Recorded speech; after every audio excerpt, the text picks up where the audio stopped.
தமிழ்நாடு முழுவதும் 10,000 சிறப்பு முகாம்கள். உங்களுடன் ஸ்டாலின் திட்டத்தில் உங்கள் வீடு தேடி வரும் அரசு.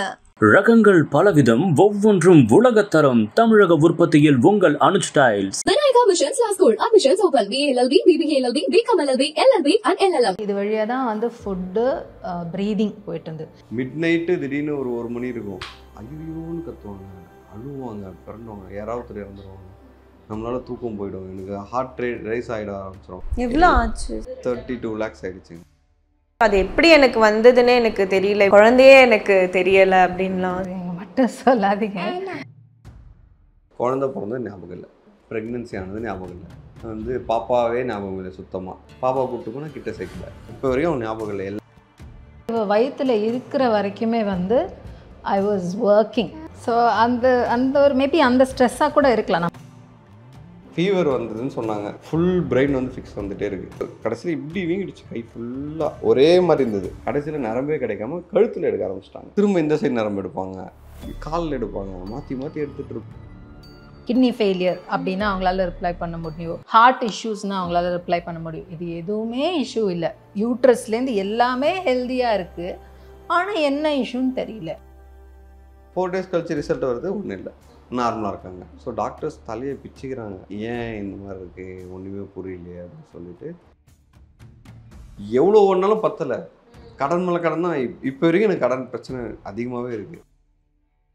ஸோ அந்த கோமாலேருந்து அவங்க எப்போ வெளியில் வந்தாங்க? 16 days ஆச்சுங்க. ஐசியூலேருந்து கண்ணு திறந்த உடனே இல்லை, இவர் பக்கத்தில் வந்து என் பொண்ணாட்டி கண்ணு திறந்துட்டா அப்படின்னு ஓடி வந்தோன்னே, யார் நீ அப்படின்னு கேட்டிருக்கேன். 6 வருஷத்தை மறந்துட்டாங்க. நாங்கள் லவ் பண்ண ஆரம்பித்த கட்டத்தில் ஞாபகம் இருக்குது. அதனால நான் தெரிஞ்சிருக்கேன், இந்த டியூப் வந்து உள்ளே பஞ்சர் ஆகிடுச்சு, ஏர் வெளியே வர முடியாமல் ரிட்டன் உள்ளே போய் லங்ஸை எழுதாங்க. லங்ஸ் பிளாஸ்ட் ஆயிடுச்சு, திரும்ப ஒரு கிரிட்டிக்கல். இந்த இடத்துல கிட்டத்தட்ட 7 ஆப்ரேஷன். அவங்க பண்ணு தூக்கத்திலே நான் வந்து ஆஸ்ட்ரல் வேர்ல்டுக்குள்ளே போயிடுவேன், கையெல்லாம் சேர்ப்பாங்க, கண்ணில் மேலே போய் ஃபுல்லாக நுரத்தள்ளி அப்படியே படுத்துட்டு இருக்காங்க. இன்னுமே பெட்ரிடன் தான். மென்டல் ஸ்ட்ரெஸ் வைஸ் நான் இன்னும் வெளியே வரல. ஹலோ ஆல், இன்னைக்கு என் கூட ஆக்ட்ரஸ் கெரோலின் அண்ட் அவங்களோட ஹஸ்பண்ட் கார்த்திக் இருக்காங்க. வணக்கம். வணக்கம். ஸ்மைலியோட ஃபேஸஸோட இருக்கீங்க. பட் ஆனால் இதுக்கு பின்னாடி எவ்வளோ பெரிய ஒரு ஸ்ட்ரகிளை நீங்கள் 2 பேருமே சேர்ந்து ஃபேஸ் பண்ணிட்டு வந்திருக்கீங்க அப்படின்னு நினைக்கிறப்போ ஒரே கூஸ் பம்ஸாக இருக்குன்னு தான் சொல்லணும். அண்ட் நீங்கள் உங்ககிட்ட நான் இன்டர்வியூ கேட்டப்போ நீங்களே சொன்னீங்க, எங்களோட ஹஸ்பண்டும் வரணும், ஏன்னா ஐசியூவில் நான் இருக்கும்போது என்னென்னலாம் நடந்தது அவருக்கு தான் தெரியும் அப்படின்னு நீங்கள் சொல்லியிருந்தீங்க. So first of all, how is life going now ma'am? இப்போது actually good enough despite all the struggle. ஏன்னா இப்போவும் கொஞ்சம் கஷ்டம்தான், டு பி ஆனஸ்ட். ஏன்னா நான் ஒர்க்கிங் இல்லை, நிறைய ஒர்க் பண்ணிகிட்டு இருந்தேன். நான் வந்து ரொம்ப ஆஃப் பெட்டன், இன்னுமே பெட்ரிடன் தான். பெட்ரிடன் இந்த சென்ஸ் என்னால் வந்து ஒர்க் பண்ண முடியாத ஒரு சுச்சுவேஷன். 2 பேரும் பேலன்ஸ்டாக ரன் பண்ணிகிட்டு இருந்த ஒரு வீடை வந்து ஒரே பர்சன் பெட் ஓட்டிகிட்ருக்காங்க. இன்னொன்று வந்து நாங்கள் அப்போது ஹாஸ்பிட்டலில் ஸ்பெண்ட் பண்ணது எல்லாத்தையும் இப்போ தான் வந்து டேலி பண்ணிட்டு வந்துட்டுருக்கோம். ஸோ அதை இன்னுமே வந்து கஷ்டம் தான் ஓடிட்டு தான் இருக்குது. அது ஒரு சைடு இருக்கட்டும். இன்னொன்று வந்து அந்த மென்டல் ஸ்ட்ரெஸ் வைஸ் நான் இன்னும் வெளியே வரல.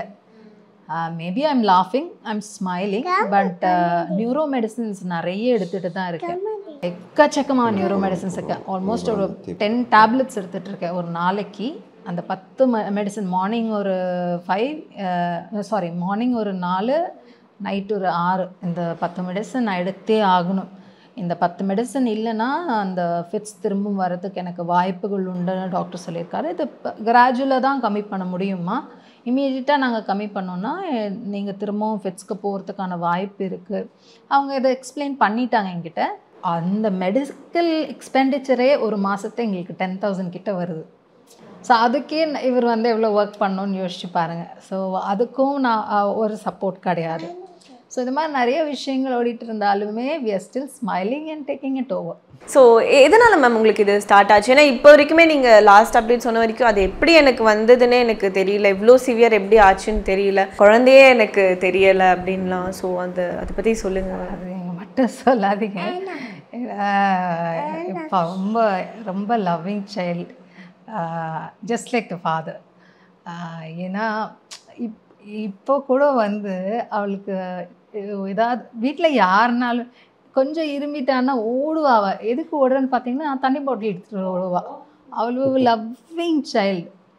அந்த சைல்டை வந்து ஏன் எனக்கு பிடிக்கல ஒன்றுமே எனக்கு அந்த குழந்தையே எனக்கு தெரியல.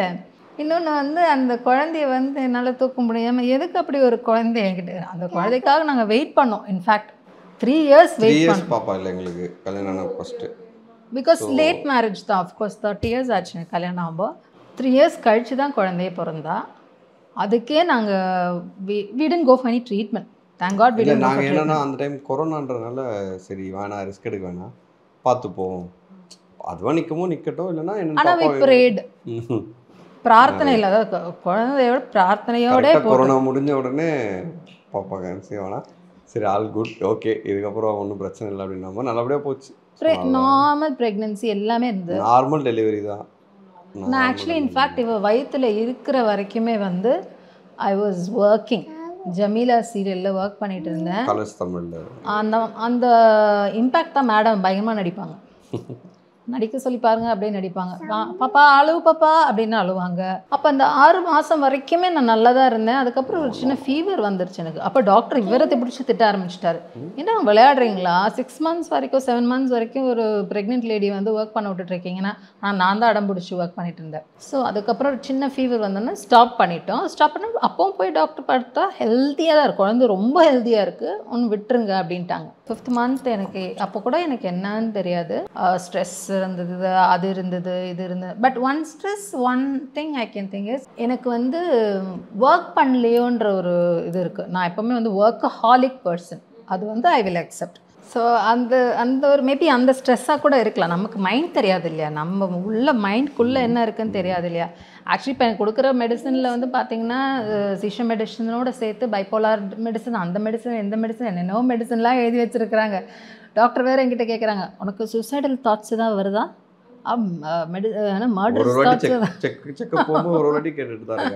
இவர் பக்கத்துலேருந்து இப்படி என்ன பாப்பாரு. அவங்க பாட்டு தூக்கத்திலே நான் வந்து ஆஸ்ட்ரல் வேர்ல்டுக்குள்ளே போயிடுவேன், கையெல்லாம் சேர்ப்பாங்க. நான் திடீர்னு நம்மளுக்கு நானும் அவங்க மட்டும் தான் அந்த ரூமில் இருப்போம், பாப்பா மேலே அம்மா கூட இருப்பாள். திடீர்னு யாரோ ஒருத்தவங்க பேசும்போது டிஸ்டர்ப் ஆகல, எழுந்து பார்த்தாக்கா இவங்க நல்லா ஜாலியாக பேசிட்டு இருப்பாங்க. பட் ஆனால் கண்ணை திறக்க மாட்டாங்க. தூக்கத்தில் பேசிட்டு நான் எல்லாமே வீடியோவும் எடுப்பேன், யார்கிட்டயோ பேசிட்டு ஃப்ளாஷ் ஆன் பண்ணி வீடியோவும் எடுக்கிறேன், எல்லாமே பண்ணுறேன். ஆனால் அவங்களுக்கு எதுவுமே தெரியல. நியூரோலஜிஸ்ட் என்ன பண்ணாங்க, ஸ்டெப் பை ஸ்டெப்பாக மெடிசன் கம்மி பண்ணி கொடுத்தாங்க. திடீர்னு பார்த்தா இங்கே பக்கத்தில் வச்சுருக்கு. நைட் மாஸ் போயிட்டு வந்தோம், சரி வந்துட்டு நான் டிவி போட்டு நான் இங்கே சோஃபாவில் உட்காந்து நெட்ஃப்ளிக்ஸ் பார்த்துட்டு இருந்தேன். இவங்க போய் படுத்தாங்க. பட் எனக்குள்ள ஒரு சின்ன ஸ்ட்ரைக் ஆச்சு, ஏதோ தோணுது, சரி போகலாம் அப்படின்னு சொல்லி உள்ளே போனாக்கா கண்ணில் மேலே போய் ஃபுல்லாக நுரத்தள்ளி அப்படியே படுத்துட்ருக்காங்க.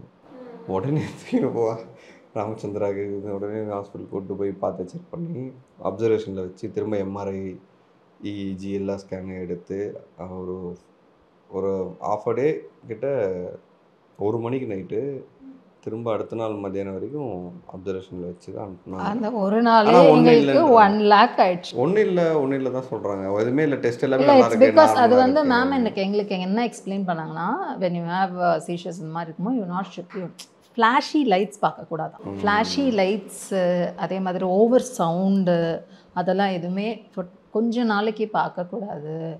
இதெல்லாம் நான் நினச்சேன் இது முன்னாடியே சொல்லக்கூடாது. தாயே பெரிய கிறிஸ்மஸ் ட்ரீ வச்சு ஃபுல்லாக லைட் போட்டு இங்கே தான் சோஃபா இப்படி டிவி பார்க்குறாங்க இல்லையா, பக்கத்தில் அது ஓடிட்டே இருக்கும். அந்த குடிலாம் வச்சு அந்த லைட் செட்டப் எல்லாமே இருக்கும். கிறிஸ்மஸ் ட்ரீ அது அது ரெகுலராக பார்த்தோன்னே அந்த சீசன் இதுக்கு 1 லட்சம் ரூபாயா அப்படின்னு நினச்சிருந்தாங்க. இது ஆல்மோஸ்ட் 2.5 years. 2.5 years இது வந்து. ஆனால் வேறு வழியே இல்லை, ஏன்னா இது வழியாக தான் வந்து ஃபுட்டு ப்ரீதிங் போயிட்டு இருந்தது. இது வந்து வாய் வழியாக ஃபஸ்ட்டு போட்டாங்க. அது வந்து 6 நாளைக்கு மேலே வச்சுருந்தா லங்ஸ் ஃபுல்லாக வந்து இன்ஃபெக்ட் ஆகிருக்கும். அதுக்காக தான் இதை எடுத்துட்டு தொண்டையில் ஓட்ட போட்டுட்டாங்க. வேறு வழியே இல்லை. அது ஐசியூவில் சொன்னாங்க 1 வாரம் தான் இருக்கும், 10 நாள் தான் இருக்கும். ஆனால் அதுக்கப்புறம் இவங்க கோமா போனதுனால ஒன்றும் பண்ண முடியல, கோமா போயிட்டாங்க. ஸ்டார்டிங்லேருந்து என்ன ஆச்சு, ஃபீவர் வந்ததுன்னு சொன்னாங்க. சரின்னு சொல்லிட்டு பக்கத்துலேயே ஃபீட் பண்ணிட்டு இருக்காங்களே, பக்கத்தில் ஹாஸ்பிட்டல் கூப்பிட்டு போய் பார்த்தோம், எல்லாம் பண்ணோம். ஒன்றும் இல்லை, நார்மலாக இருக்காங்க, பிளட் டெஸ்ட் எடுத்துடலாம் அப்படின்னாங்க. அடுத்த நாளும் பிளட் டெஸ்ட் எடுத்தோம், எல்லாமே ஒன்றும் பிரச்சனை இல்லை. லைட்டாக ஹீமோக்ளோபின் கம்மியாக இருக்குது, அது யூஸ்வலாக இருக்கும், ஃபீட் பண்ணுற மாதிரி இருக்குது, ஒன்றும் பிரச்சனை இல்லை, நல்லா சாப்பிட சொல்லுங்கள், ஃப்ரூட்ஸ் காய்கறிலாம் நிறைய கொடுங்க அப்படின்னு சொல்லி ஜெனரல் அட்வைஸ். சரி ஓகேன்ட்டு நான் விட்டுட்டு ஷூட் போயிட்டேன், பாண்டிச்சேரி போயிட்டேன். நான் ஒரு ஆல்பம் சாங் போயிட்டேன். திரும்ப ஒரே நல்லா ரிட்டர்ன் வந்துட்டுருக்கேன் என் டீமோட. வந்துட்டு இருக்கும்போது ஒரு 8 o'clock இருக்கும். இவங்களுக்கு ஃபோன் பண்ணி கிளம்பிட்டேன்ப்பா அப்படின்னு இவங்க பேசினாங்க. சரிப்பா ஒன்றும் இல்லை, ஃபீவர்லாம் இல்லை, நார்மலாக தான் இருக்கேன், ஒன்றும் பிரச்சனை இல்லைன்னு சொல்லி வந்தாச்சு. வந்துகிட்டே இருக்கேன். கிட்டத்தட்ட நம்ம வலசரவாக்கம் கிட்டே வந்துட்டேன். மச்சான் ஃபோன் பண்ணுறான், இவங்க தம்பி ஃபோன் பண்ணி, அம்மா இந்த மாதிரி ஆகிடுச்சு, அக்காவுக்கு ஃபிக்ஸ் வந்துடுச்சு, சீக்கிரம் வாங்க சீக்கிரம் வாங்க. அதான் ஃபர்ஸ்ட் டைம். அதுக்கு முன்னாடி அந்த மாதிரி ஆகலை. சரின்னு சொல்லிட்டு நானும் என் கூட இருந்தவங்களை அப்படியே கையோட கூப்பிட்டு வந்துட்டேன். அவங்கள ட்ராப் பண்ணவே இல்லை. கூட்டிகிட்டு வந்து உடனே இவங்களை பார்த்தாக்கா அன்கான்சியஸ்னாக இருக்கு. அப்போல்லாம் நான் ரொம்ப குண்டா இருந்தேன், தூக்கவே முடியல. 4 பேர் சேர்ந்து தூக்குறோம். டெலிவரியான ஒரு 5 months. ஆமா, இவங்க தூக்கின கீழே போட்டு தூக்கி எடுத்துட்டு போயிருக்காங்க. கீழே வச்சு தான் தூக்கணும், வேறு வழியில் கீழே வச்சு என் காரில் ஏற்றி பக்கத்தில் ஹாஸ்பிட்டல் கூப்பிட்டு போனால் அவங்க பார்த்துட்டு இல்லை இவங்க ரொம்ப சீரியஸாக இருக்காங்க, என்னன்னே தெரியல, திடீர்னு சீரியஸாக இருக்காங்கன்னு நீங்கள் இங்கே பார்க்க முடியாது, நீங்கள் மியாட்டில் ராமச்சந்திரா கூப்பிட்டு போயிடுங்க அப்படின்ட்டாங்க. சரி அவங்க ஆம்புலன்ஸ்லேயே வச்சு ராமச்சந்திரா போனால் அந்த கேப்பில் திரும்ப ஒரு மேசிவாக ஃபிக்ஸ் வந்துடுச்சு. அது வந்த உடனே ராமச்சந்திரா பார்த்துட்டு இல்லை அவங்க வந்து பிழைக்கிறது ரொம்ப கஷ்டம். ஆனால் நான் இது மட்டும் எல்லாருக்கும் சொல்லியிருந்தேன், எனி டைம் ரொம்ப சிவியரான ஃபிட்ஸ் வந்து இந்த கடிச்சிட்டு சலைன் வெளியே வந்ததா, சலைவா நம்ம எச்சில் வெளியே வருது, ரத்தம் வெளியே வருதுன்னா இந்த கையில் சாவி கொத்து கொடுக்கறது அதெல்லாம் இல்லை. நல்ல தண்ணி பிழிஞ்சு, இதை ஒரு நர்ஸ் எனக்கு சொன்னாங்க, நல்ல தண்ணியை பிழிஞ்சு கோல்டு வாட்டர் இஃப் பாசிபிள் தண்ணி பிழிஞ்சு அவங்க வாயை நல்லா விரித்து உள்ள சொருவிடுங்க, ஈரம் பண்ண அதை கடிச்சிடுங்க. அவங்க அதை கடிச்சு பிடிச்சிப்பாங்க. அதை கடிச்சு பிடிச்சி அப்போ என்ன ஆகும்னா அவங்க நாக்கை அவங்க கடிக்க முடியாது, அவங்களால வந்து நம்ம கைகையெல்லாம் கடிச்சிக்க முடியாது, எதுவுமே பண்ணிக்க முடியாது அவங்களால. ஸோ அந்த எச்சிலும் வெளியே வந்து வெளிக்கு வராது, உள்ளருக்கு தான் போகும். புரியுதுங்களா? என்னோட சலைவா ஃபுல்லாக வெளியே வந்து போனதுனால தான் நான் ரொம்ப சீரியஸ் நிலைமைக்கு போயிட்டேன். இது எனக்கு ஒரு நர்ஸ் சொல்லி கொடுத்தாங்க. நனைஞ்சிச்சு, இது ஒரு அட்வைஸ், ஹெல்த் அட்வைஸ். ஃபுல்லாக வெளியே வந்த உடனே ஹார்ட்டோட ஃபங்க்ஷன்லாம் ரொம்ப ஸ்லோவாகிடுச்சு. ஸோ பார்த்துட்டு இல்லைங்க ஒன்றும் பண்ண முடியாது, 25% தான் ஹார்ட் வந்து ஃபங்க்ஷனே ஆகுது. ஸோ இவங்க நாங்கள் எந்த மெடிசனும் கொடுக்க முடியாது, எதுவுமே பண்ண முடியாது, பார்ப்போம் 24 hours பார்ப்போம் அப்படின்னு சொல்லி கிரிட்டிக்கல் ஐசியூவில் வச்சுட்டாங்க. அதுக்கப்புறம் அப்படியே வெயிட் பண்ணுறோம், ஒன்றும் பெருசாக எதுவும் ஆகலை. அப்புறம் என்ன பண்ணாங்க, குப்புரை கவுத்து போட்டாங்க. குப்புரை கவுத்து போட்டு ஃபேஸஸ் எதுவுமே தெரியல, ஃபுல்லாக மூடிட்டாங்க. அப்படியே போட்டு மூடிட்டு என்ன தாங்க முடியலங்க. நல்லா இருந்தாங்க, எதுவுமே எனக்கு ஒன்றும் புரியலன்னா ஏன் இப்படி ஆகுது. டாக்டர்ஸ் கிட்டாலும் எதுவும் தெரியலன்றாங்க, என்னன்னே தெரியலங்க, ஒன்றுமே தெரியல, நல்லா தான் இருந்தாங்கன்றீங்க, எதுவுமே இல்லைன்றீங்க. ஆமாம் சார் நல்லா தான் இருந்தாங்க, இப்போ தான் டெலிவரி ஆச்சு, 5 months பாப்பா கையில் இருக்குது, இனிமேல் இல்லை, எல்லாமே சொல்லியாச்சு. சொன்னதுக்கப்புறமும் அவங்களும் வந்து எதுவுமே பண்ண முடியல அவங்களுக்கு. சரி அப்புறமே பார்த்தோம், ஒரு மிட் நைட் போல் ஹார்ட் ரேட் பொறுமையாக ஏற ஆரம்பிச்சிது. 60% வந்த உடனே தி ஸ்டார்ட் ட்ரீட்மெண்ட். ஆனால் எல்லா ட்ரீட்மெண்ட்டும் ஃபெயிலியர், எதுலேயுமே அவங்களுக்கு எதுவுமே இல்லை, எல்லாமே நார்மலாக இருக்குது, எந்த டெஸ்ட் எடுத்தாலும் நார்மலாக இருக்குது, எந்த டெஸ்ட் பார்த்தாலும் நார்மலாக இருக்குது. ஸோ நான் அழுகுறேன், என்ன தான் ஆச்சு டாக்டர்னா எங்களுக்கே தெரிலங்க, அவங்க வந்து நல்லா தான் இருக்காங்க, பட் ஆனால் ஏன் இப்படி அவங்களுக்கு வந்து பிரெயின்குள்ளே தான் ஃபிக்ஸ், ஃபுல் பிரெயின் வந்து ஃபிக்ஸ் வந்துகிட்டே இருக்குது, நான் ஸ்டாப்பாக வந்துகிட்டே இருக்குது. அப்போதைக்கு அவங்கள வந்து கண்ட்ரோல் பண்ணி வச்சுருக்காங்களே தவிர அந்த ஃபிக்ஸ் நிற்கவே இல்லை. இஇஜி பாட்டு ரீடிங் ஓடிட்டே இருக்குது, ஒரு இஇஜி டெஸ்ட்டு 90 பக்கம் அது, ஆனால் அது கண்டினியூவாக ஓடிட்டே இருக்குது. எல்லாமே வந்து இந்த பென்சிலில் இருக்கிற மாதிரி அங்கங்கே கிரிக்கு அப்படி தான் இருக்குது. ஸோ எல்லாம் கூப்பிட்டு ஓப்பனாக காமிச்சாங்க, இந்த மாதிரி தான் இருக்குது, பட் ஆனால் ஏன் தெரியல. எம்ஆர்ஐ எடுத்தாச்சு, எல்லாம் இஇஜி எடுக்கிறோம், எல்லாமே எடுக்கிறோம், அதேமாதிரி பிபி ஃப்ளக்சுவேட் ஆகிட்டே இருக்குது. ஸோ இப்போதைக்கு பிபி கண்ட்ரோல் பண்ணுறது மருந்து. பிபி எடுத்த மார்க் இன்னுமே போல பாருங்க, அந்த பிபி போட்டு அந்த அந்த இது ஆல்மோஸ்ட் சுத்துவாங்க இல்லையா, 2 years அப்படியே டைப் பண்ணதோட மார்க் இன்னுமே போல. நான் கூட கேட்டேன், இது ஏன் இந்த மார்க் மட்டும் போடலன்னா 2.5 வருஷம் அந்த மார்க் போட்டிருக்கோம், அந்த கட்டினதோட பெல்ட் மார்க், இது அந்த பெல்ட்டோட மார்க் மட்டும் இன்னும் போகவே இல்லை. ஏன்னா என்னென்ன பண்ணுறாங்கன்னா நர்வ்ஸ் கிடைக்காம அந்த நம்ம ஸ்கேனர் மிஷின் மாதிரி வச்சு அதை வந்து நரம்பு தேடுறாங்க, அதாவது நீடில் உள்ளே இன்சர்ட் பண்ணிட்டு அதில் தேடிட்டு இருக்காங்க உள்ளே. இந்த ஸ்க்ரீனில் பார்க்குறாங்க, எனக்கு இதெல்லாம் பார்க்கும்போது என்னால் அங்கே நிற்க முடியல, நான் தள்ளி போய்ட்டுருது. ஆனால் அப்புறமே டாக்டர்கிட்ட கேட்பேன், ஏன் டாக்டர்னா வேறு வழி இல்லைங்க, அவங்களுக்கு வெயினில் தாங்க எல்லாமே மெடிசன் போட்டாகணும், அதுவும் நார்மல் சின்ன வெயின்லாம் பத்தாது, பெரிய வெயின் தான் வேணும், அது இல்லாமல் 3 நாளைக்கு ஒரு வாட்டி கண்டிப்பாக வெயின் மாற்றியே ஆகணும். அங்கே இருக்க சிஸ்டர்ஸ் எல்லாருமே அப்படியே டென்ஷன் ஆவாங்க. அந்த 3rd day ஒரு வெயின் மாற்றி 3rd day மாற்றணும்னா இவங்களுக்கு வர வெயினே கிடைக்காது, ஏன்னா சீனியர் சிஸ்டர் அது ரெஸ்பான்சிபிள் வெயினை தேடி போடணும் அப்படின்றதுனால. அவங்க எல்லாருமே திணறுவாங்க. அனஸ்தேஷியா டாக்டர் தான் வருவாங்க, இவங்களுக்கு வெயின் தேடி கண்டுபிடிக்குது. ஆனால் அவங்க வந்து 2 மணி நேரம் ஆகும் எனக்கு 2 வெயின் hours போடுறதுக்கு. ஒரு வெயின் எடுக்கிறதுக்கு. கடைசியில் இப்படி வீங்கிடுச்சு கை ஃபுல்லாக, ஒரே மாதிரி இருந்தது. நம்மளுக்கு இந்த கட்டுலாம் இருக்கு இல்லைங்களா, விரல்லாம் தெரியல, அதெல்லாம் எதுவுமே தெரியாது, எல்லாமே ஒன்றா மூடி இப்படி ஃபுல்லாக இப்படி இருந்து. நான் டாக்டர்கிட்ட இதெல்லாம் சரியாயிடுமான்னா, இதெல்லாம் சரியாயிடும், ஒன்றும் பயப்பட வேண்டாம், அதெல்லாம் ஒன்றும் இல்லை, முதல்ல அவங்க வந்து நல்லபடியாக எழுந்து வரட்டும், அதுதான் நம்ம பண்ணணும், இதெல்லாம் யோசிக்காதீங்க அப்படின்றாங்க. சரி, கடைசியில் நரம்பே கிடைக்காம கழுத்தில் எடுக்க ஆரம்பிச்சிட்டாங்க. அதுவும் இல்லாமல் 3 நீடில் ஒன்றா போகும், இதுவும் 3 நாள் தான் இருக்கணுன்றாங்க. திரும்ப எங்கே நரம்பு போகிறது, திரும்ப இந்த சைடு நரம்பு எடுப்பாங்க, காலில் எடுப்பாங்க, மாற்றி மாற்றி எடுத்துகிட்டு இருப்பாங்க. அதுவும் ரொம்ப கஷ்டப்படுவாங்க. ஸோ அந்த டைம் வந்து மேம்க்கு எதுவுமே தெரியாது, அவங்க வந்து அன்கான்சியஸ்னாக இருப்பாங்க ஃபுல்லாகவே. ஸோ நான் தான் பக்கத்துலேருந்து இது எல்லாமே பார்த்து பார்த்து நினச்சி, ஆனால் எல்லாத்துக்கும் அலோவ் பண்ணுவாங்க, எதுவுமே சொல்ல மாட்டாங்க டாக்டர்ஸ், அதெல்லாம் சும்மா சொல்லக்கூடாது. லிட்ரலாக என்ன சொல்கிறது, லைஃப் திரும்ப கொடுத்த ஒரு, என் லைஃப்பை திரும்ப கொடுத்த ஒரு ஹாஸ்பிட்டல். 2 வாட்டி கொடுத்துருக்காங்க, ஒரு வாட்டி இல்லை 2 வாட்டி 2 கொடுத்துருக்காங்க. வாட்டி லைஃப் திரும்ப வந்திருக்கு எனக்கு. லாஸ்ட்டாக வந்து ஒரு டியூப் மாற்றினாங்க எனக்கு. டியூப் மாற்றி எதுக்குன்னா, அதான் சொன்னேன், நான் ரொம்ப கெஞ்சினஸ் டாக்டர், என்னால் அது வந்து பேச முடியாத டியூப். ஓகே, அப்போ வந்து இந்த டியூப் எப்படின்னா, இப்படி கழுத்தில் வந்து இப்படி ப்ரெஸ் பண்ணும் லிட்ரலாக. இந்த மறுபடியும் எனக்கு புதுப்பேட்டை தான் ஞாபகம், தொண்டையில் ஆப்ரேஷன் அப்படி சொல்லுவாங்க தெரியுமா, அந்த மாதிரி சவுண்டே அப்படி ஆயிடுச்சு. இப்படி இப்படி ப்ரெஸ் பண்ணிட்டு பேசலாம். அந்த டியூப் வந்து ட்ரக்காஸ்டமி டியூப்லேயே இங்கே ப்ரெஸ் பண்ணி நீங்கள் பேசுங்க அப்படின்னாரு. இப்படி ப்ரெஸ் பண்ணிவிட்டு டாக்டர் அப்படி இந்த சவுண்டு தான் வரும், அப்படி ப்ரெஸ் பண்ணால் டாக்டர் அப்படின்னு பேசணும் நான். சரியா, நான் சொன்னேன், டாக்டர் எனக்கு டியூப் மாட்டிட்டாங்க சொல்லி பேசுகிறேன். வாய்ஸே வரல, ஒரு வருஷத்துக்கு அவங்களுக்கு வாய்ஸே வரல. ஒரு வருஷத்துக்கு வாய்ஸ் வராமல் அது வேறு தனியாக அவங்க ஒரு மாதிரி ஆக ஆரம்பிச்சிட்டாங்க. கை கால் தூக்க முடியல, எதுவுமே செயல்படலை, அப்படி வெறும் தலை மட்டும், கண்ணு மூக்கு வாய் மட்டும் தான் செயல்படுது. அதுலேயும் வந்து என்னால் பேச முடியுமான்னு தான் கேட்குறாங்க. ஜென்ரலாக நம்மளுக்கு தான் எங்கள் மைண்ட் செட்டு, ஹாஸ்பிட்டல் போனால் காசு பிடுங்கிறத பார்ப்பாங்க. ஸோ அதனால் நம்மளை வந்து நிறைய வந்து வர வைக்கிறாங்க அப்படின்னு தானே நம்ம நினைச்சுப்போம். தெளிவாக எங்களுக்கு வந்து ஸ்டெப் பை ஸ்டெப்பாக எக்ஸ்பிளைன் பண்ணி, ஸ்டெப் பை ஸ்டெப்பாக காமிச்சு, இதுதான் பண்ணுறோம், இதுதான் செய்கிறோம், ஸோ இதனால் வந்து இதுக்கு நீ இவ்வளோ நாள் ஆகும், ஸோ டைம் ஆகும், வெயிட் பண்ணுங்க அப்படின்னு சொல்லி எல்லாமே நம்ம தெளிவாக சொல்லணும். ஒன்றும் பண்ண முடியும் சொல்லுங்கள். அண்ட் வந்து இப்போது உங்களுக்கு அந்த ஃபிக்ஸ் வந்துச்சு, ஃபிக்ஸ் வந்து அது எத்தனை நாள் கழிச்சு நீங்கள் கோமாக்கு போனீங்க? அண்ட் இந்த டியூபெல்லாம் இப்போ ஃபிக்ஸ் வந்து உங்களுக்கு வந்து ஃபிக்ஸ் வந்த உடனே சேர்த்து இது மாதிரி ராமச்சந்திரா போய் அட்மிட் பண்ணி போச்சு. ஒரு 4 days கான்சியஸாக தான் இருந்தாங்க. 4 days ஆனால் ஐசியூவில், கிரிட்டிக்கல் ஐசியூவில் தான் இருந்தாங்க. அந்த 4 days கழித்து இவங்க சொன்னாங்க, இந்த மாதிரி எனக்கு என்ன ரொம்ப ரொம்ப கஷ்டமான விஷயம்னா, இவங்களுக்கு ட்ரெக்காஸ்டமி பண்ண அன்னைக்கு வந்து பிறந்த நாள், இவங்களோட பர்த்டே, என்னோட பர்த்டே.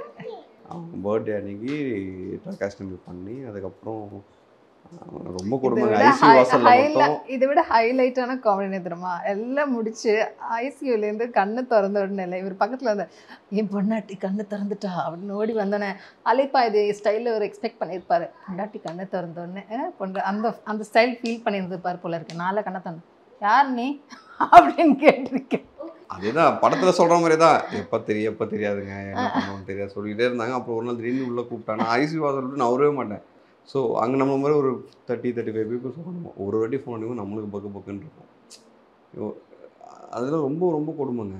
நான் வந்து மிட் நைட்டு திடீர்னு ஒரு 1 மணி இருக்கும், ஐயோன்னு கத்துவாங்க, அழுவாங்க, பிறண்டுவாங்க, யாராவது இறந்துருவாங்க, நம்மளால தூக்கம் போயிடும், எனக்கு ஹார்ட் ரேட் ரைஸ் ஆகிட ஆரம்பிச்சிடும். ஸோ ஃபோன் வந்தாலே எல்லாரும் பயப்படுவாங்க, எல்லாருமே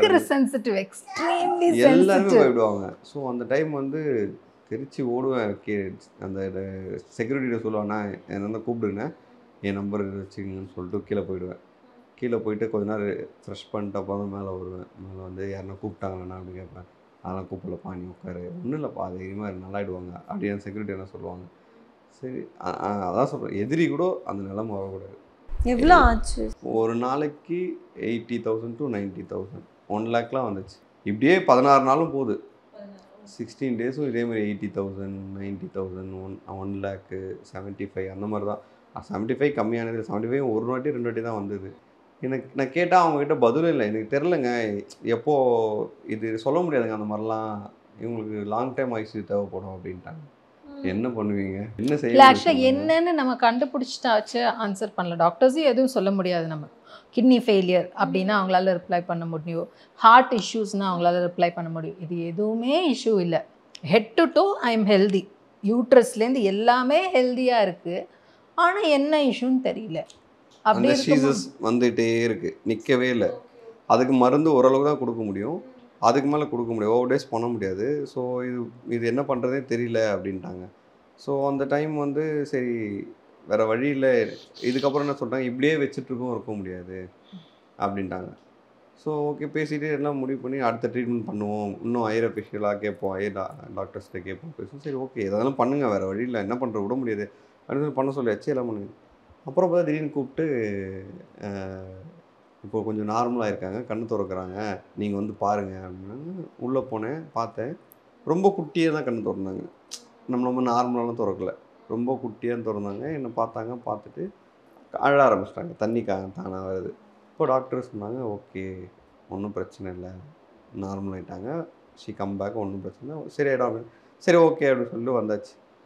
இப்படியே போயிட்டுருக்கு. திரும்பவும் இவங்க கண்ணு முழிச்சதுக்கப்புறமும் ஒரு 15 days அந்த கிரிட்டிக்கல் ஐசியூவில் தான் வச்சுருக்காங்க. ஏன்னா எம்ஆர்ஐ எடுத்துகிட்டே இருக்காங்க. எம்ஆர்ஐ எடுக்கிறாங்கன்னா ஏதாவது ஒரு லீக்கேஜ் இருக்கா, இல்லை ஏதாவது பஸ்ட்டாக இருக்கா நரம்பு, இல்லை ஏதாவது பிரச்சனையா பிரெயின்குள்ளே. ஸோ இது வேறு வழி இல்லை, எம்ஆர்ஐயில் தான் பார்க்கணும். எம்ஆர்ஐ ரொம்ப எக்ஸ்பென்சிவ். பார்க்குறாங்க, எதுவுமே இல்லை. என்கிட்ட நான் இப்போ கூட காட்டுறேன் உங்களுக்கு, இவ்வளோ எம்ஆர்ஐ ரிசல்ட் வச்சுருக்கேன். என்னோட ரிப்போர்ட்ஸ் எல்லாம் போட்டாவே பேரிச்சம்பழம் வாங்கி சாப்பிட்லாம். ரிப்போர்ட்ஸும் இவ்வளோ இருக்குது, எல்லா ரிப்போர்ட்ஸும். ஏன்னா அவங்க வந்து டே பை டே எடுத்துகிட்டே இருக்காங்க, ஏன்னா மானிட்டர் பண்ணிகிட்டே இருக்கணும். ஏன்னா என்னன்னே தெரியல இல்லைங்களா. எனக்கு கடைசியில் என்ன பண்ணிட்டாங்க, சரி வேறு வழி இல்லைங்க, கொஞ்சம் அடுத்த ஸ்டெப் போயிடலான்னு சொல்லிட்டு நம்ம இவங்களோட போன் இருக்கு இல்லையா, போன் மேரோ எடுக்குது, அது எடுத்து அதில் ஏதாவது வைரஸ், தெரியாத வைரஸ்லாம் அதில் தெரியுமா. 4 days கழிச்சு ரிசல்ட் வருது, ஒன்றும் இல்லை, நார்மலாக இருக்காங்க. ஸோ டாக்டர்ஸ் தலையை பிச்சுக்கிறாங்க, ஏன் இந்த மாதிரி இருக்குது, ஒன்றுமே புரியலையே அப்படின்னு சொல்லிட்டு. சரி பார்ப்போம் அப்படின்னு சொல்லி எல்லா டிபார்ட்மெண்ட்டும் ஒரு டிபார்ட்மெண்ட்டும் தனித்தனி டாக்டர்ஸ் எல்லாருமே வந்து எல்லாமே பார்த்துட்டு தான் போகிறாங்க எல்லாமே. சரி ஓகே இதுக்கப்புறம் என்ன பண்ணுறது தெரில அப்படின்னு சொல்லிட்டு அப்புறம் ஒரு இன்ஜெக்ஷன் ஒன்று சஜஸ்ட் பண்ணாங்க. அந்த இன்ஜெக்ஷன் வந்து 1 லட்ச ரூபா. இந்த டாக்டர் ஃபீஸ் அதெல்லாம் இல்லை, தனியாக இன்ஜெக்ஷன் மட்டும் 1 லட்ச ரூபா. ஒரு இன்ஜெக்ஷன், அதுவும் 5 இன்ஜெக்ஷன் போடணும் அப்படின்ட்டாங்க.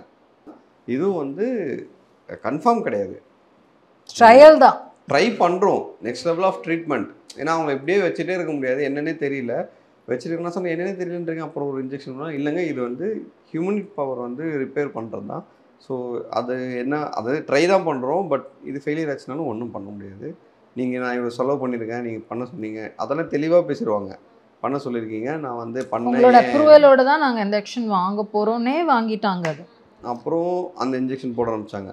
ஈவினிங் ஒரு 9-9:30 நைட் போடுவாங்க, காலையில் 9:30 வரைக்கும் அந்த இன்ஜெக்ஷன் போகும் வெயினில். ஐவியில் தான் போயிட்டு இருந்தது. காமிச்சிருவாங்க, அதுவும் தெளிவாக காமிச்சிருவாங்க. பாருங்கள் இந்த இன்ஜெக்ஷன் ஏற்றிருக்கும், 100 ml தான் அது, அந்த இன்ஜெக்ஷன் சின்ன ஐவியில் போட்டுருவாங்க. அது அடுத்த நாள் காலையில் வரைக்கும் ஏறும், இந்த மாதிரி 5 நாள். ஸோ 3rd டேக்கு அப்புறம் கொஞ்சம் அந்த சீசஸ் கம்மியாக ஆரம்பிச்சிது. ஸோ ஒர்க் அவுட் ஆகுது. ஆனாலும் உங்களை வந்து விளிம்புலேயே தான் வச்சுருப்பாங்க, ஆனாலும் சொல்ல முடியாது, வெயிட் பண்ணுவோம். நீங்கள் அவங்ககிட்ட பேசுங்க, கோமாவில் இருக்கும்போது நீங்கள் அவங்ககிட்ட பேசுங்க, அதில் ஏதாவது டிஃப்ரென்ஸ் தெரியுதா பார்ப்போம். டெய்லி அந்த சீஃப் டாக்டர் வரும்போது கூப்பிடுவார் உள்ளே. போன உடனே இந்த பாருங்க அவங்ககிட்ட அழக்கூடாது, சென்டிமெண்ட்டாக எதுவும் பேசக்கூடாது, நார்மலாக நீங்கள் வீட்டில் இருக்க மாதிரி பேசுகிற மாதிரி பேசுங்க அப்படின்வாங்க. சுற்றி ஒரு 10 டாக்டர் நிற்பாங்க. நம்மளோட எப்படி எனக்கு எல்லாமே இவ தான்.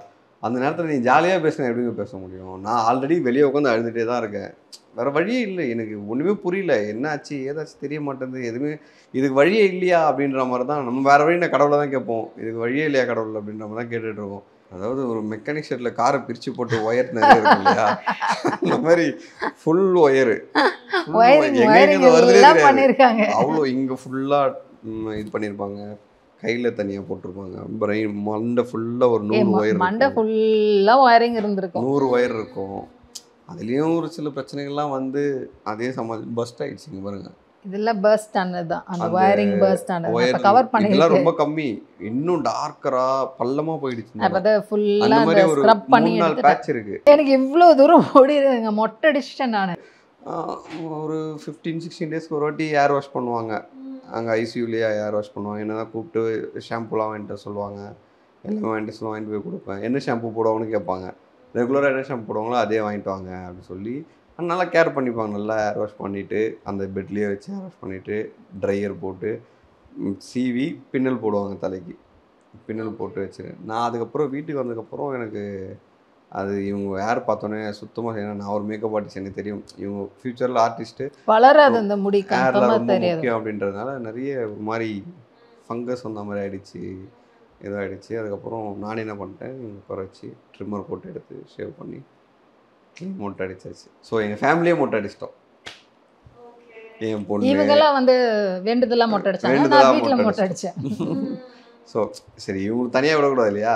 அப்பெல்லாம் இவங்க கான்ஷியஸ் எங்க வீட்டுக்கு வந்து நார்மலி வாக்கபிள் அந்த ஃபோட்டோலாம் காட்டுறேன். வாக்கபிளாக தான் ரொம்ப வந்தேன். கஷ்டமா இருக்கும் அந்த வீட்டின் photoலாம். வாக்கபிளாக தான் வந்தேன், நடந்ததான் இங்கே வந்தேன். 3 மாதம் வீட்லேயும் பெட் ரிட்டனாக தான் இருந்தாங்க. சொல்லி தான் அமிச்சாங்க.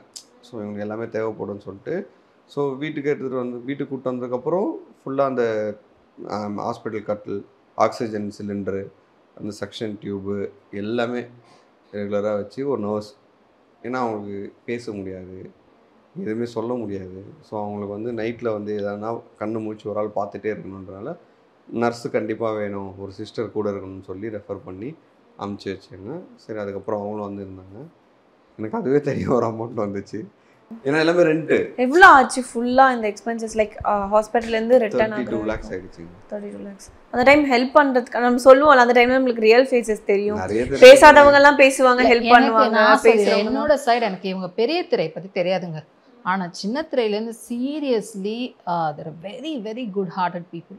ஜீவா ரவி சார் வந்து எல்லாமே இவங்க எதுவுமே தெரியாது, நம்ம சொல்லி தான் இவங்களுக்கு ஜீவா தெரியும். ரவி சார் வந்து ஏதோ ஒரு ஆப் வழியாக அவங்களுக்கு ஹெல்ப் பண்ணேன்னு சொன்னாங்க. இப்போ துரை, பரத், இவங்க எல்லாருமே அத்தனை பேர் வந்து ஹாஸ்பிட்டலுக்கு வந்தாங்க.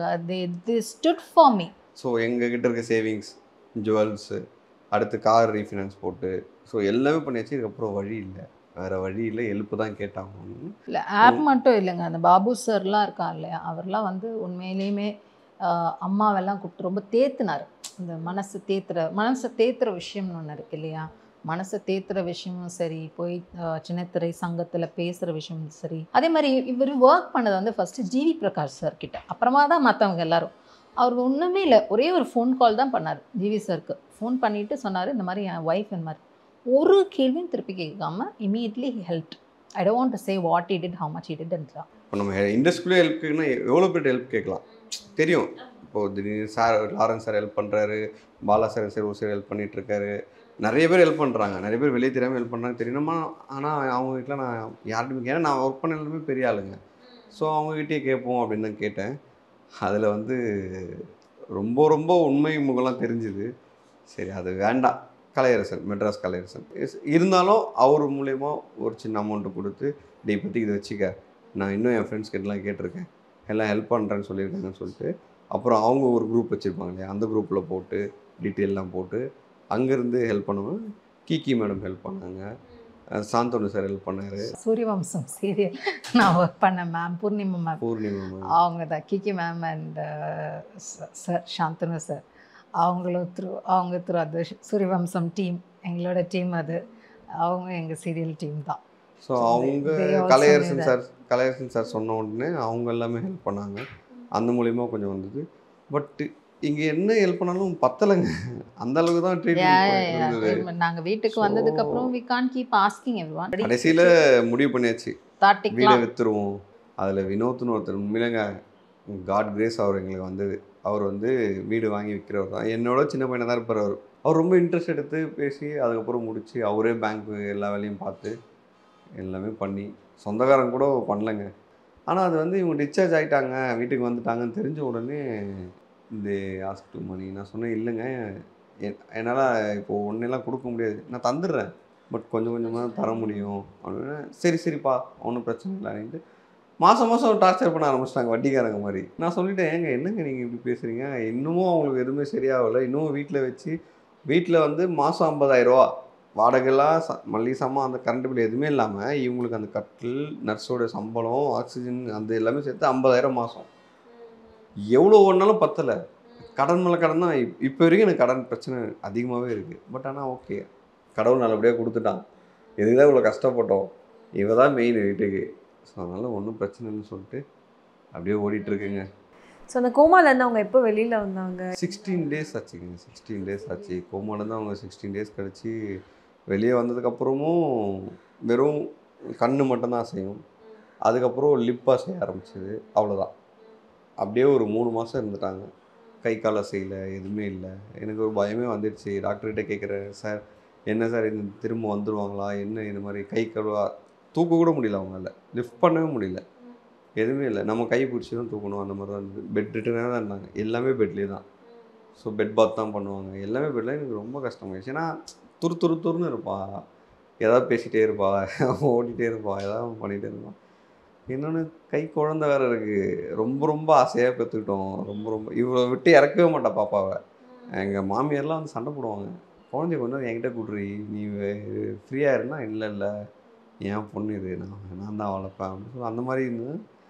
ஸோ ரொம்ப கஷ்டமாயிடுச்சுங்க. எழுந்திரிச்ச உடனே உங்ககிட்ட பேசினாங்க? எழுந்துட்டாங்க, நல்லா ஆகிட்டாங்க. ஆனால் சைக்கிளில் தான், வாய்ஸ் இல்லை. ஸோ ஒரு நாள் எனக்கு கூப்பிட்டு ஏதோ கேட்குறாங்க, எனக்கு புரியவே இல்லை. என்னென்னமோ கேட்குறாங்க, எனக்கு புரியல. நான் சிஸ்டரை கூப்பிட்டு, சிஸ்டர் ஏதோ கேட்குறாங்க, எனக்கு புரியல, கொஞ்சம் கேட்டு சொல்லுங்கள் அப்படின்னு. சிஸ்டர் வந்துட்டு பார்த்துட்டு என்ன சொல்லுங்கன்னு, அவங்களும் கொஞ்சம் நேரம் புரியல. அப்புறம் வந்து உங்களுக்கு கல்யாணம் பண்ணிக்கலீங்கன்னு கேட்குறாங்க ப்ரோ அப்படின்றாங்க. எனக்கு தூக்கி வாரி போட்டுச்சு, என்னது கல்யாணம் பண்ணிக்கலாம். அது ஞாபகம் இருக்கா மேம் இப்போது நீங்கள் கேட்டது? டாக்டர் வந்து நான் டாக்டர்கிட்ட நேராக போயிட்டேன். செகண்ட் ஃப்ளோர் தான் டாக்டர் இருக்காரு, நாங்கள் 4th ஃப்ளோர். டாக்டர் சார் இந்த மாதிரி கேட்குறேன் சொன்னால், இருங்க நியூரோலஜிஸ்ட்கிட்ட பேசுவோம்னு சொல்லி பேசினாங்க. அப்புறம் வெயிட் பண்ணுங்கள், இப்போ அவங்ககிட்ட நம்ம ரொம்ப ப்ரெஷர் பண்ண முடியாது, நீங்கள் நார்மலாக பேச்சு கொடுங்க. இல்லைங்க அவங்க சொல்கிறது எனக்கு புரியல அப்படின்னு. சரி வெயிட் பண்ணுங்க அப்படின்னு சொல்லி கொஞ்சம் வாய்ஸ் நார்மலாக அவங்க பேச ஆரம்பித்ததுக்கப்புறம் பார்த்தாக்கா எதுவுமே ஞாபகம் இல்லைங்க. 6 வருஷத்தை மறந்துட்டாங்க. நாங்கள் லவ் பண்ண ஆரம்பித்த கட்டத்தில் ஞாபகம் இருக்குது. அதனால தான் கல்யாணம் பண்ணி, அதனால தான் நான் தெரிஞ்சிருக்கேன். எங்கள் அம்மா அப்பா வந்து பார்க்குறாங்க தெரியல, இவங்க ஃப்ரெண்ட்ஸே வந்து பார்க்குறாங்க தெரியல. அதாவது இப்போது ரீசன்ட் சீரியல் பண்ணும்போது அந்த ஃப்ரெண்ட்ஸ் பார்க்குறாங்கன்னு தெரியல. இவங்களோட பழைய ஃப்ரெண்டு ஆஷான்னு ஒருத்தவங்க இருக்காங்க, அவங்க மேக்கப் ஆர்டிஸ்ட் ஜெயா டிவியில். இவங்களும் கிட்டத்தட்ட ஒரு 10-15 வருஷம் ஃப்ரெண்ட்ஸ். அவங்கள பார்த்தா தெரியுது. அதுக்கப்புறம் வந்து ஒன்றா பேச ஆரம்பிங்க தெரியுது, இவங்களுக்கு எதுவுமே ஞாபகம் இல்லை, ரீசெண்டான விஷயம் எதுவுமே ஞாபகம் இல்லை அப்படின்னு. ஆனால் ரொம்ப பழைய விஷயம்லாம் நல்லாவே ஞாபகம், அதெல்லாம் ஞாபகம் இருக்குது. ரீசெண்டாக இப்போது சீரியலில் ஒர்க் பண்ண நிறைய ஆர்டிஸ்ட் தெரியல, ரீசெண்டாக பார்த்த ஃப்ரெண்ட்ஸ். இன்னொன்று என்னென்னா, அவங்க தம்பி அழுது தான் ஹைலைட்டு. அவன் வரான் ஹாஸ்பிட்டலுக்கு வந்து, அவன் பார்க்கவே மாட்டேன்ட்டான், வாடா அப்படின்னு சொல்லி வந்தான். இவன் பார்த்துட்டு யார் இவர் அப்படின்ட்டு. ஏன்னா நான் பார்க்கும்போது 6 years பேக்கில், அப்போ கொஞ்சம் யங் வந்து, இப்போ பார்த்தா இவன் சைஸ்க்கு இருக்கான். ஏன் ஹைட் இருக்கான், இப்போது தாடி வச்சிருக்கான், மீசை இருக்கு, இவளுக்கு தெரியல. பையன் அவன் ஆரம்பிச்சிட்டான் ஒரு சைடு. அது இல்லைடா இருடா, அவனுக்கு வீட்லேயே யார்கிட்டையும் சொல்லலை. நான் என்ன சொன்னால் இவங்க ஃபீல் ஆகிடுவாங்க, எங்கள் அம்மா அப்பா ஃபீல் ஆகிடுவாங்க சொல்லி யார்கிட்டையும் சொல்லலை. அதுக்கப்புறம் வேறு வழியில் சொல்லி தான் அவனுன்ட்டு ஒருத்தர்கிட்டே சொல்லி அவங்கெல்லாம் ஒரு சைடு ஒப்பாரி வைக்க ஆரம்பிச்சு இது பண்ண ஆரம்பிச்சு. அதுக்கப்புறம் நல்ல வேலை நீ யாருன்னு கேட்காம விட்டனேன்னு சந்தோஷப்பட்டு நினச்சேன். அதுக்கப்புறம் டாக்டர் வந்து இவ்வளோ நாள் கழிச்சு மறுபடியும் பேசுகிறா, ஒய்ஃப் பேசுகிறான்னும் போது நீங்கள் அது மாதிரி கேட்டிங்கன்னா இல்லைங்க, அது ரொம்ப சந்தோஷமானது. என்னை பார்த்தோன்னே கண்ணிலேருந்து அப்படியே தண்ணி வந்தோடனே டாக்டர்லாம், என்னோட டாக்டர் சந்தோஷமாயிட்டாங்க. அப்போ நல்ல வேலை அவங்க மெமரி இருக்குது, உங்களை ரெகனைஸ் பண்ணுறாங்க, உங்களுக்கு தெரியுது, நீங்கள் ஒன்றும் இல்லை ஃப்ரீயாக கொடுங்க அப்படின்ட்டாங்க. சரி, அதுக்கப்புறம் தான் குண்டை தூக்கி போடுறாங்க. இந்த மாதிரி குழந்தை பிறந்தது ஞாபகம் இல்லை, ப்ரெக்னன்சி ஆனது ஞாபகம் இல்லை, வந்து பாப்பாவே ஞாபகம் இல்லை சுத்தமாக. பாப்பா கூப்பிட்டு போனால் கிட்ட சேர்க்கல. யார் தெரியல, என் பாப்பாவே என்ன கல்யாணமே அவ்வளோ எனக்கு குழந்தை இருக்குன்னு சொல்கிறீங்க, எப்படி சொல்றீங்க, நான் ஒத்துக்க மாட்டேன் அப்படின்ட்டு அந்த மாதிரி ஆயிடுச்சு. அதுக்கப்புறம் டாக்டர் சொன்னாங்க, நீங்கள் வீடியோஸு ஃபோட்டோஸ் எல்லாமே அவங்ககிட்ட காட்டுங்க, பேசிகிட்டே இருங்க, ஜாலியாக பேசுங்க, எதுவுமே சேடாவோ எதுவுமே ஃபீல் ஆகோ எதுவுமே எமோஷனலாக எதுவுமே பேசாதீங்க, ஜாலியாக பேசுங்க, விளையாட்டா வீட்டில் பேசுகிற மாதிரி பேசி அவங்களை புரிய வைங்கன்னு சொல்லி. இப்போ வரைக்கும் அவங்க ஞாபகம் இல்லை, ரொம்ப இமோஷனல். இப்போ வரைக்கும் ஞாபகம், இப்போ வரைக்கும் அவங்க ஞாபகம் இல்லை. எல்லாமே நான் வந்து அந்த இமோஷனல் டைப்ஸே கிடையாது. ரொம்ப அதாவது எதுவும் தெரியலன்னு தெரியறாங்க, தெரியல என்ன அப்படின்ற டைப்ஸ். இவங்களாம் தான் வந்து பயங்கர இமோஷனல் டைப்ஸ். ஓகேவா, மிக முடியும். இல்லை இப்போ அது மறுபடியும் எப்போ ஞாபகம் வராது, டாக்டர் சொல்லிட்டாங்க அது வராது உங்களுக்கு. அவங்களால அதுதான் இது வரைக்குமே வெறும் இந்த 65 years 60 years தான் மறந்துருக்காங்கன்னு சந்தோஷப்படுங்க. இதுக்கப்புறம் அவங்க வந்து நீங்கள் தான் பார்த்துக்கணும், முழுக்க நீங்கள் தான் கூட இருக்க ஃபேமிலி மெம்பர்ஸ் தான் அவங்கள டேக் கேர் பண்ணிங்கன்னு சொல்லி. ஸோ நான் வந்து பாப்பாக்காக நம்ம இந்த வயிற்றுல அசைகிற வீடியோலாம் எடுப்போம் இல்லையா, குழந்தைக்கு அந்த வீடியோஸ்லாம் இருக்குது. அது எல்லாமே காமிச்சு புரிய வச்சு சீமந்தம் பண்ணது. ஃபஸ்ட் டைம் பாப்பா அம்மா கையில் தான் வாங்கணும், என்னோடய மாமியார் கையில் தான் வாங்கணும். ஏன்னா நாங்கள் எல்லாம் வீட்டில் இருக்கோம், ஹாஸ்பிட்டலில் அவங்க மட்டும் தான் இருக்காங்க. நாங்கள் போகிறதுல பிறந்துட்டா, ஏர்லி மார்னிங் 4:45 பிறந்துட்டா. ஸோ அவங்க வாங்கிட்டாங்க. அந்த வீடியோலாம் எடுத்து வச்சு அது எல்லாமே காமிச்சோம். ஃபஸ்ட் டைம் டிஸ்சார்ஜ் ஆகி வீட்டுக்கு வந்தது, அந்த விஷயம் எல்லாமே வீடியோ ஃபோட்டோஸ் இருந்தனால தப்பிச்சோம். எல்லாத்தையும் காமிச்சு புரிய வச்சு, நம்மளுக்கு கல்யாணம் ஆகிடுச்சு, இங்கே பாரு சீமந்தம் ஆச்சு, இந்த ஃபஸ்ட் டெஸ்ட்டு, ஃபஸ்ட்டு அந்த பாப்பா பார்க்கறதுக்கு ஃபஸ்ட் டைம் காட்டுவாங்க இல்லையா, ஸ்கேனிங் ரிப்போர்ட்டு, அதெல்லாம் காமிச்சு எல்லாம் புரிய வச்சுங்க பாரு. கேரோலின் ஹில்ட்ரூத் ஜான் இருக்கு பாரு, பேர் இருக்கு பாரு, ஃபுல் பேர் இருக்கு பாரு, எல்லாமே குழந்தைக்கு சொல்கிற மாதிரி சொல்லி சொல்லி சொல்லி புரிய வச்சு ஒரு 2 மாதம் ஆச்சு. அதுக்கப்புறம் தான் அவங்க வந்து ஓகே இதுதான் நம்ம லைஃப், இதுதான் நம்ம லைஃப் ஓடிட்டுருக்கு. அதில் இன்னொரு பெரிய காட் கிஃப்ட்னா எங்களுக்கு இந்த ஆஷு, அவங்க அந்த இவங்க ஃப்ரெண்டு ஆஷு, அவங்கள வந்து இவங்க ரொம்ப நம்பினாங்க, என்னோட நம்பலை. என்னோட வந்து என்ன சொல்கிறது, diary, she is my diary. Doctor சொன்னாங்க என்னன்னே தெரியாமல் வந்தது, என்னன்னே தெரியாமல் போயிடுச்சு. ஸோ இதுக்கப்புறமும் அவங்கள அலர்ட்டாக பார்த்துக்கணும். அதனால இந்த வீடியோ மாற்றிட்டு வந்தோம். ராமச்சந்திரா பக்கத்துல இருந்து அவங்க டாக்டர் சஜஷன் தான், நீங்கள் ஹாஸ்பிட்டலேருந்து 5 minutes ட்ராவலில் தான் நீங்கள் வீடு இருக்கணும்னு சொல்லிட்டாங்க மேக்ஸிமம். ஸோ அதனால தான் அந்த லாஸ்ட் டைம் கிறிஸ்மஸ் கூட அவங்களுக்கு வந்து ஃபிக்ஸ் வந்தனால டக்குன்னு போக முடிஞ்சது. தமிழ்நாடு முழுவதும் 10,000 சிறப்பு முகாம்கள். உங்களுடன் ஸ்டாலின் திட்டத்தில் உங்கள் வீடு தேடி வரும் அரசு. ரகங்கள் பலவிதம், ஒவ்வொன்றும் உலகத்தரம். தமிழக உற்பத்தியில் உங்கள் Anuj styles. Vinayaga Missions Law School. Admissions open. BA LLB, BBA LLB, BCom LLB, LLB and LLM.